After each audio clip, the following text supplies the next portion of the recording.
ഇത്തവണ മഴക്കാലം നേരത്തെ വന്നിരിക്കുകയാണ്.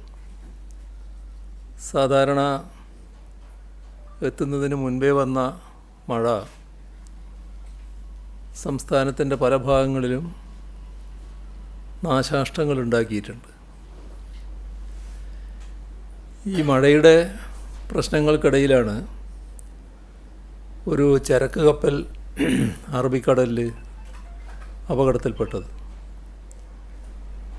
നമ്മുടെ കേരള തീരത്തോട് അടുത്ത് നടന്ന ആ കപ്പൽ അപകടം കേരളത്തെ വലിയ തോതിൽ ആശങ്കയിലാക്കിയിട്ടുണ്ട്. കൊച്ചിയിൽ നിന്നും 38 നോട്ടിക്കൽ മൈൽ അകലെ MSC LC3 എന്ന കപ്പൽ ചെരിഞ്ഞതായി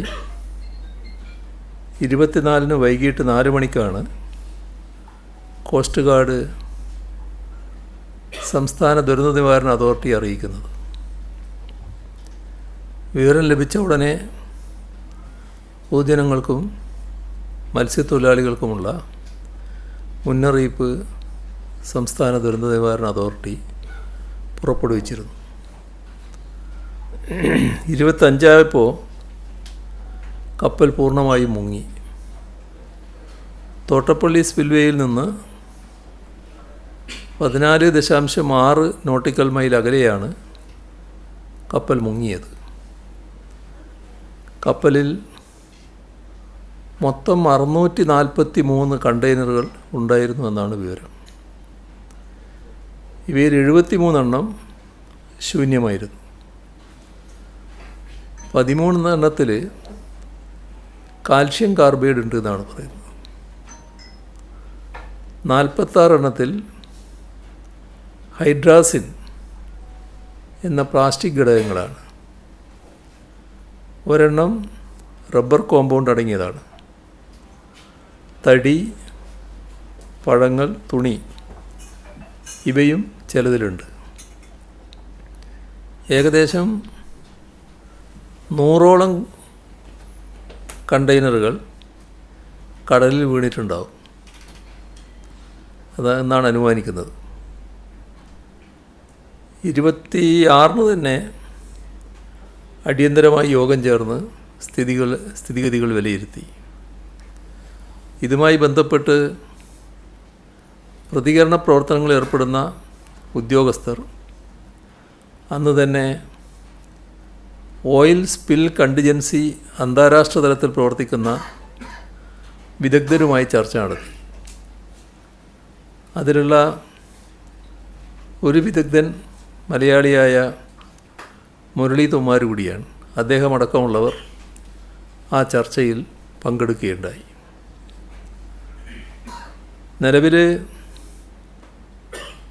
ഏകദേശം 54 കണ്ടെയ്നറുകൾ ആലപ്പുഴ, കൊല്ലം, തിരുവനന്തപുരം ജില്ലകളിലെ തീരത്തടുത്തിട്ടുണ്ട്. തിരുവനന്തപുരം ജില്ലയുടെ തീരത്തടിഞ്ഞ കണ്ടെയ്നറുകളിൽ നിന്ന് നെർഡിൽസ് എന്നറിയപ്പെടുന്ന ചെറിയ പ്ലാസ്റ്റിക് തരികൾ അടിഞ്ഞുകൂടിയിട്ടുണ്ട്. നിലവിൽ സർക്കാരിൻ്റെ ഭാഗത്തു നിന്ന് ക്ലീനിങ് പ്രവർത്തനങ്ങൾ ആരംഭിച്ചിട്ടുണ്ട്. നമ്മുടെ തീരത്തിൻ്റെ സംരക്ഷണം പ്രധാനമാണ്.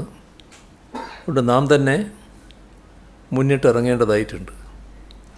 Police, civil defence വളണ്ടിയർമാർ, Aapthamitra, SPC, മറ്റ് സന്നദ്ധ സംഘടനകൾ ഇത്തരം വളണ്ടിയർമാരെ പെല്ലറ്റടിഞ്ഞ എല്ലാ തീരങ്ങളിലും വിന്യസിച്ചിട്ടുണ്ട്. ഡ്രോൺ സർവേ ഈ സ്ഥലങ്ങളിൽ പൂർത്തിയാക്കിയിട്ടുമുണ്ട്.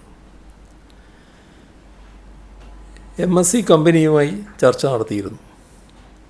കേരളത്തിലെ പരിസ്ഥിതിയാഘാതം, തൊഴിൽ നഷ്ടം, ടൂറിസം നഷ്ടം മുതലായവയുടെ ചെലവുകൾ കണക്കാക്കേണ്ടതുണ്ട്. കപ്പൽ പൂർണ്ണമായും കേരള തീരത്ത് നിന്ന് മാറ്റണമെന്നതും ആവശ്യപ്പെട്ടിട്ടുണ്ട്. കണ്ടെയ്നറുകൾ കൈകാര്യം ചെയ്യുന്നതിനും നർഡിൽസ് കൈകാര്യം ചെയ്യാനുമായി സംസ്ഥാന ദുരന്ത നിവാരണ അതോറിറ്റി വിശദമായ മാർഗരേഖ പുറപ്പെടുവിച്ചിട്ടുണ്ട്. കോസ്റ്റ് ഗാർഡ്, നേവി, ദേശീയ ദുരന്ത പ്രതികരണ സേനയുടെ CBRN ടീം, ജില്ലാ ദുരന്ത നിവാരണ അതോറിറ്റി പ്രതിനിധികൾ, പോലീസ്, ഫയർഫോഴ്സ് എന്നിവരാണ് പ്രതികരണ പ്രവർത്തനങ്ങളിൽ ഏർപ്പെട്ടിരുന്നത്. ഇന്ന് റവന്യൂ മന്ത്രി, ഫിഷറീസ് മന്ത്രി, ചീഫ് സെക്രട്ടറി, ബന്ധപ്പെട്ട ഉദ്യോഗസ്ഥർ ഇവരെല്ലാം അടങ്ങുന്ന ഒരു യോഗം ചേരുകയും ഈ വിഷയം ചർച്ച ചെയ്യുകയും ചെയ്തു. തീരപ്രദേശത്തുണ്ടായ പ്രയാസങ്ങളും വിശദമായി ചർച്ച ചെയ്തു. കപ്പൽ മുങ്ങിയതിനെ തുടർന്നുണ്ടായ പ്രയാസങ്ങൾ മത്സ്യത്തൊഴിലാളി കുടുംബങ്ങളെ ബാധിച്ചിട്ടുണ്ട്. അവർക്ക് താൽക്കാലിക ആശ്വാസം നൽകണമെന്ന് യോഗത്തിൽ തീരുമാനമായി. തിരുവനന്തപുരം, കൊല്ലം, ആലപ്പുഴ, എറണാകുളം ജില്ലകളിലെ പ്രശ്നബാധിതരായ മത്സ്യത്തൊഴിലാളി കുടുംബങ്ങൾക്ക് താൽക്കാലിക ആശ്വാസം നൽകണമെന്നാണ് കണ്ടത്. ഓരോ കുടുംബത്തിനും 1000 രൂപ വീതവും 6 കിലോഗ്രാം അരി വീതവും സൗജന്യ റേഷൻ നൽകണമെന്നാണ് കണ്ടത്. കപ്പലപകടം സംസ്ഥാന പ്രത്യേക ദുരന്തമായി പ്രഖ്യാപിച്ചിട്ടുണ്ട്. സ്റ്റേറ്റ് സ്പെഷ്യൽ ഡിസാസ്റ്റർ ആയി പ്രഖ്യാപിച്ചിട്ടുണ്ട്.